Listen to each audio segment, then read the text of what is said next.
अस्सलाम वालेकुम dear students. My name is Mohammad Usman. आज का जो हमारा टॉपिक है the biggest distribute territories in the world.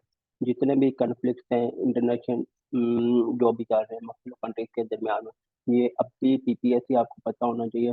PPSC पहले पूछ लेता था मतलब कैपिटल हो गया, करेंसी हो गया, साथ में प्राइम मिनिस्टर वगैरह। अब वो चीज़ें थोड़ा सा लेक्स वगैरह पे जा रहा है, और उसके बाद बीच पे जा रहा है, इसके अलावा आइलैंड पे जा रहा है। और साथ में ये जो कन्फ्लिक्ट्स हैं ये वाले आपको पता होना चाहिए, मीडिया में भी बहुत ज़्यादा हाईलाइट होते हैं और ये लाजमी पेपर में आते हैं। आइए हम टॉपिक स्टार्ट करते हैं। सबसे पहले हम्म, सबसे पहले done boss is a distributed region between the which countries. किन दो कंट्री के दरमियान में ये कन्फ्लिक्ट डन बॉस जो है distribute region between the Russia and Ukraine के दरमियान में है। ये आपको आइडिया होना चाहिए, क्योंकि ये कन्फ्लिक्ट वाला क्वेश्चन रशिया वाला तो बहुत ज़्यादा होना चाहिए, क्योंकि रशिया में जब आपको पता होना चाहिए जब इमरान खान रशिया गया था वो कौन सी डेट थी। ये भी पीपीएससी क्वेश्चन में बहुत ज़्यादा आ रहा है। 23 फरवरी 2022। उसके बाद फिर रशिया ने अटैक कब किया था यूक्रेन पे? 24 फरवरी। और 24 फरवरी 2022 में इमरान खान के जाने के फौरन बाद उन्होंने अटैक कर दिया था यूक्रेन पे। ये तीन क्वेश्चन बहुत ज़्यादा इंपॉर्टेंट है, आपको ये बता दूं। इसके अलावा काराबो जो डिस्ट्रीब्यूट रीजन है विच कंट्रीज, किन दो कंट्री के दरमियान में? ये अजरबैजान और अर्मानिया के दरमियान में है। तो आपको ये भी आइडिया होना चाहिए। इससे मैं एक और एमसीक्यू से जनरेट करवा देता हूँ। अर्मानिया को पाकिस्तान ने तस्लीम नहीं किया हुआ, आपको यह बता दूं। अजरबैजान कश्मीर के इशू पे पाकिस्तान को सपोर्ट करता है और पाकिस्तान इस इशू पे अजरबैजान को सपोर्ट करता है। ये आपको आइडिया होना चाहिए। ये भी कई दफ़ा पीपीएससी क्वेश्चन में कई दफ़ा आता है। पाकिस्तान ने अर्मानिया के अलावा कौन सी दो कंट्रीज है जिनको एक्सेप्ट नहीं किया? एक तो इसराइल है, दूसरी है ताइवान। ताइवान इनको भी पाकिस्तान ने एक्सेप्ट नहीं किया, क्योंकि चाइना ताइवान को भी अपना पार्ट समझता है, ये आपको बता दूं। और यही चीजें होती हैं, यही इंटरनेशनल जो कॉन्फ्लिक्ट होता है ना इम्पोर्टेंट, ये लाजमी पेपर में आते हैं, ये हाईलाइट्स भी होते हैं। और इसके अलावा जो Crimea peninsula is a distribute between the किन कंट्री के दरमियान में? ये श्रीलंका है, यूक्रेन है, नेपाल है, इंग्लैंड है। ये रशिया और यूक्रेन के दरमियान में है, आपको ये भी आइडिया होना चाहिए। उसके बाद हमारे पास आते हैं शिकुकू आइलैंड जो है in the East China Sea is a distribute between किन कंट्री के दरमियान में है? ये चाइना और जापान के दरमियान में है शिकुकू आइलैंड डिस्ट्रीब्यूट। उसके अलावा नॉर्थ सिप्रिस जो है डिस्ट्रीब्यूट किन दो कंट्री के दरमियान में है? ये भी आइडिया होना चाहिए। ये जजीरा कब्ज उर्दू में कहा जाता है, ये सिप्रिस और तुर्की के दरमियान में है, ये आपको बता दूं। उसके बाद हमारे पास आता है Paracel island in the South China Sea are distribute between the China, Vietnam, Philippine, Japan और नन ऑफ ये चाइना और वियतनाम के दरमियान में ये डिस्ट्रीब्यूट है, ये आपको बता दूं। उसके बाद gold gold might line is the border between the Pakistan और ईरान के दरमियान। ये अभी डिस्ट्रिक्ट जुकात के पेपर में भी आया हुआ था ये क्वेश्चन। ये जितने भी मैं क्वेश्चन करा रहा हूँ ये सारे पीपीएससी के पास पेपर से आए हुए हैं, और ये इंटरनेशनल रिलेशन में भी ये करंट अफेयर भी है, ये जनरल नॉलेज भी है, और ये पॉलिटिकल मैप भी है, ये आपको बता दूं। इसमें आपको आइडिया हो जाता है। उसके बाद the territories claim over the island of Abu Musa is a distribute किन दो कंट्री के दरमियान में? ये ईरान और यूएई के दरमियान में है, दुबई वालों के मुत्तहद अरब अमारात के दरमियान में है ये डिस्ट्रीब्यूट। उसके बाद एक और मैं आपको बताता हूँ, जब्राल्टर जो है distribute between the UK and Spain के दरमियान में, ये आपको बता दूं। और उसके अलावा हमारे पास एक और इशू आता है, अक्साई चैन जो डिस्ट्रीब्यूट है किन दो कंट्री के दरमियान में है? ये अक्साई चैन चाइना और इंडिया के दरमियान में डिस्ट्रीब्यूट है।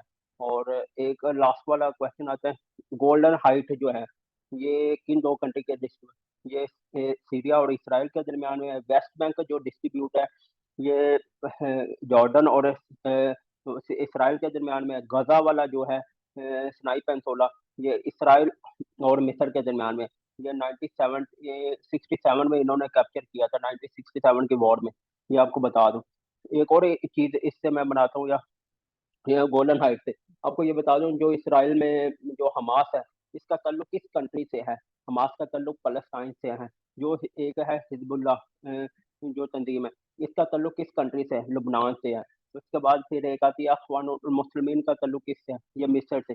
ये सारे क्वेश्चन जो मैंने अभी बताए हुए हैं, ये सारे पीपीएससी के पास पेपर में आए हुए हैं। ये आपको बता दूँ, कोई भी पेपर उठा लें, उसमें या which region of Ukraine was annexation by the Russian federation 2014 ने किसको किया था? डनस्टिक को किया था, ये आपको बता दूँ। यही चीज़ें जो मैंने अभी आपको बताई हैं, इसी से आप खुद अंदाज़ा लगाएँ, एक एमसीक्यू से 10, 10 से 12, और ये आपके जनरल नॉलेज में भी हेल्प आती है, और ये आपके करंट अफेयर में भी आती है, और ये आपके कॉन्फ्लिक्ट्स में भी आती है, और यही पीपीएससी आपको पता है क्वेश्चन पूछता है।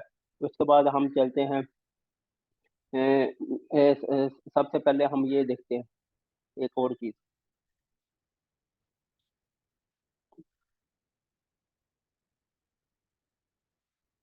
सबसे पहले हम ये देखते हैं यार, जब भी आप मैप करें, अब हम मैं बेसिक थोड़ी-सी जियोग्राफी और पाकिस्तान करवाता हूँ। इसमें सबसे पहले क्या चीज़ होगी, आप ये बताएँ? मैं जब भी ये मैप करता हूँ ना, तो क्या करता हूँ यार, सबसे पहले लाइन ड्रा कर लेता हूँ यार। लाइन ड्रा इस वजह से करता हूँ, लाइन ड्रा करने से ये फ़ायदा होता है, ये ईस्ट है, ये नॉर्थ है, ये साउथ है, ये वेस्ट है। अब ये देखें, नॉर्थ और ईस्ट के दरमियान में पाकिस्तान की कौन सी कंट्री है? ये चाइना है। चाइना का बॉर्डर की लेंथ कितनी है? 525 किलोमीटर, 525 किलोमीटर। उसके बाद हमारे पास आते हैं, ये है अफगानिस्तान। ये नॉर्थ से स्टार्ट होता है, ये तकरीबन इस पार्ट से स्टार्ट होगा, यहाँ तक जाएगा, और इसके बॉर्डर की लेंथ, अफगानिस्तान की बॉर्डर की लेंथ कितनी है? जो अभी पाकिस्तान ने मैप जारी किया था 5 अगस्त 2020 को, इमरान खान ने न्यू पॉलिटिकल मैप जारी किया, जिसके मुताबिक बॉर्डर लेंथ की कितनी है? 2611 किलोमीटर। जो पुरानी है वो नहीं ऐड करनी है आपने, क्योंकि न्यू के मुताबिक 2611 किलोमीटर। आपको ये भी आइडिया होना चाहिए, अफगानिस्तान से पाकिस्तान का एग्रीमेंट कब हुआ था? 12 नवंबर 1893 में। ये आपको बता दूं, उस वक्त कौन थे? अब्दुल रहमान था इनका। 12 नवंबर 1893 में, 1893 में हुआ था, ये आपको बता दूं। और जो इनके डोरंट था, जो अंग्रेज का नाम था डोरंट, और इसके अलावा जो अफगानिस्तान का अमीर था, उसको कहा जाता है अब्दुल रहमान खान। उसके दरमियान ये एग्रीमेंट हुआ था, उसी वजह से इसकी बॉर्डर के लाइन को कहा जाता है, डोरंट लाइन कहा जाता है। उसके बाद फिर हमारे पास आता है ईरान। ईरान के बॉर्डर की लेंथ कितनी है हमारे पास? ये ये 900, आई थिंक 909 किलोमीटर है, न्यू पॉलिटिकल मैप के मुताबिक। और इस बॉर्डर के लेंथ को क्या कहा जाता है? गोल्ड माइड भी कहा जाता है। उसके बाद फिर हमारे पास आता है, ये वेस्ट में, पाकिस्तान के वेस्ट में कौन सी कंट्री है? अफगानिस्तान। अफगानिस्तान अफगानिस्तान है, और वेस्ट और साउथ में कौन सी आती है? ये वाली वेस्ट में ये ईरान भी आता है वेस्ट में पाकिस्तान के। और जो अफगानिस्तान है, ये नॉर्थ से लेकर ये तकरीबन साउथ तक जाता है, क्योंकि इसके बॉर्डर की लेंथ है 2600 किलोमीटर। ईरान के बॉर्डर की लेंथ 909 किलोमीटर है। उसके बाद फिर हमारे पास आता है ईस्ट। ईस्ट में कौन सी कंट्री आती है? इंडिया। इंडिया आती है। इंडिया के दरमियान आपको ये बताता हूँ, लाइन ऑफ कंट्रोल, एलओसी जिसको कहा जाता है। एलओसी जो है, आपको बता दूं, इसका बॉर्डर की लेंथ कितनी है? 740 किलोमीटर, ये आपको बता दूं, ये पॉलिटिकल मैप के मुताबिक। और ये आपको बता दूं, ये पहली दफ़ा सीज ऑफ फायर कहा गया था, सीज फायर ये 1 जनवरी 1949 को किया गया था, ये सीज फायर, ये आपको बता दूं। और ये कब किया गया था? 949 में। और ये 1 जनवरी को ये मायदा हुआ था। इसको पहले लाइन ऑफ कंट्रोल को लाइन ऑफ सीज भी कहा जाता था, ये आपको बता दूं। ये आज़ाद कश्मीर जो है, और इंडियन ऑक्यूपाई कश्मीर बॉर्डर, इनके दरमियान में इस बॉर्डर की लेंथ को कहा जाता है, ये आपको बता दूं। ये है आज़ाद कश्मीर और जम्मू कश्मीर, यहाँ तक। और यहाँ से लेकर वर्किंग बाउंड्री है, इसकी लेंथ कितनी है? वर्किंग बाउंड्री की लेंथ, वर्किंग बाउंड्री की लेंथ, वर्किंग वर्किंग बाउंड्री की लेंथ कितनी है? आप ये बताएं। 202 किलोमीटर, न्यू पॉलिटिकल मैप के मुताबिक। और वर्किंग बाउंड्री की बॉर्डर की लेंथ का है, जम्मू कश्मीर जो हमारा इनका इंडियन ऑक्यूपाई कश्मीर और पाकिस्तान का जो सियालकोट है, यहाँ तक बॉर्डर की लेंथ को कहा जाता है सियालकोट बॉर्डर। यहाँ तकरीबन इसको, और इसके बाद जो जितनी दूसरी लैंड है, इसको कहा जाता है 16, ये इंडियन जो बॉर्डर है, बॉर्डर लेंथ, इसकी बॉर्डर की लेंथ है 1610 किलोमीटर। इसको हम क्या कहा जाता है? इसको लाइन ऑफ कंट्रोल भी कहा जाता है। लाइन ऑफ कंट्रोल तो ऊपर वाली है, वर्किंग बाउंड्री है, और इसका बॉर्डर की लेंथ कहा जाता है। उसके बाद जो ये रेड क्लिफ अवार्ड हुआ था, ये आपको बता दूं, ये 17 अगस्त 1947 को हुआ था, 1947 को हुआ था, 1947 को, ये आपको बताओ, 1947 को। इसमें क्या किया था, पाकिस्तान के पंजाब को और इंडियन पंजाब को डिवाइड किया गया था। और इसमें कौन से थे, मतलब पाकिस्तान पंजाब और इंडियन पंजाब, इस बॉर्डर जिसने जो किया था, इसको सर रेड क्लिफ अवार्ड कहा जाता है, ये आपको बता दूं। उसके अलावा एक और चीज, एक यहाँ पे हुई थी शिमला एग्रीमेंट। शिमला एग्रीमेंट कब हुआ था, लाइन ऑफ कंट्रोल के पहले सीज फायर लाइन कहा जाता था, ये आपको बता दूं। शिमला शिमला एग्रीमेंट ये हुआ था 2 जुलाई तकरीबन 90 90 1972 में।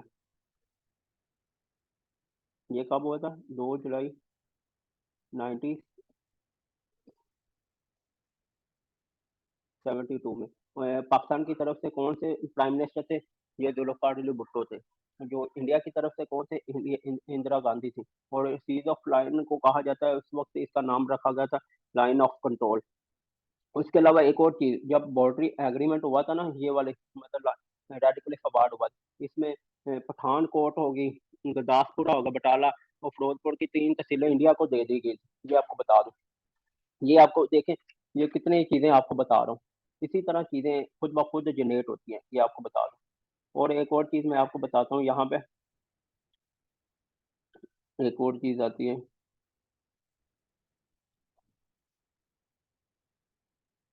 ये आपको बता देता हूँ, ये वाली,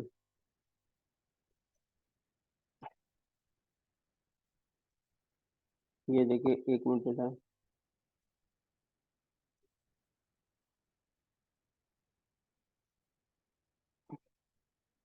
एक और चीज मैं आपको बताता हूँ यहाँ पे। सबसे पहले जो रन ऑफ कच्छ का इनका पाकिस्तान और इंडिया के दरमियान एग्रीमेंट हुआ था, रन ऑफ कच्छ, ये हुआ था 1968 में।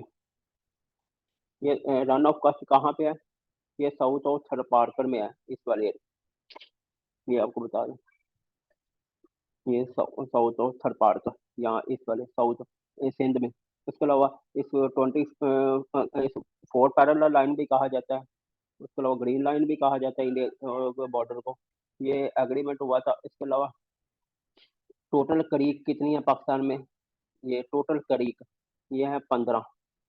इनमें 14 पाकिस्तान के पास है और एक इंडिया के पास है।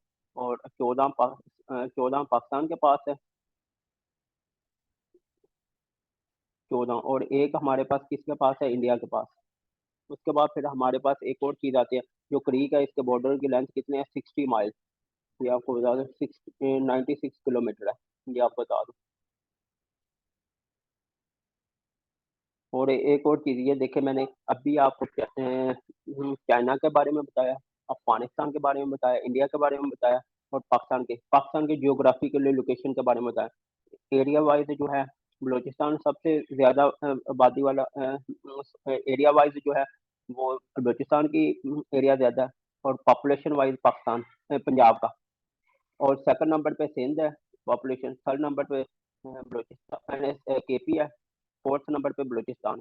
एरिया वाइज आया जाए तो बलूचिस्तान पहले नंबर पे है, पंजाब दूसरे पे, सिंध तीसरे पे, और साथ में केपी 4 नंबर पे है।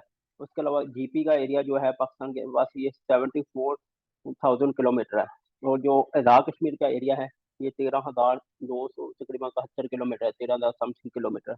आप खुद अंदाजा लगाएं, 1 से 5, 5 से 10। अभी मैंने सिर्फ यही थोड़ी सी बेसिक जो आज की क्लास में हमने बताया। सबसे पहले तो मैंने क्या बताया आपको, जो मुख्तलिफ इंटरनेशनल कॉन्फ्लिक्ट चल रहे हैं उनके बारे में बताया। और सेकंड नंबर पे मैंने जो है पाकिस्तान की जियोग्राफी जो है, location, east west north south, उसके अलावा एरिया वाइज, उसके अलावा मुख्तलिफ इनकी बाउंड्री की लेंथ वगैरह में बताया। उसके बाद मैंने फिर अभी ये पंजाब के बारे में बता दिया, एरिया वाइज, पॉपुलेशन वाइज, ये वाली चीज़ें। अगर आपको ये वीडियो अच्छी लगे, इसको लाइक शेयर एंड कमेंट जरूर करें। अगर कोई भी क्वेश्चन हो, इन डाउट्स में मतलब मुझे बता दें, क्यूरी कर दें, मैं इसका आंसर देने की कोशिश करूंगा। Thank you very much.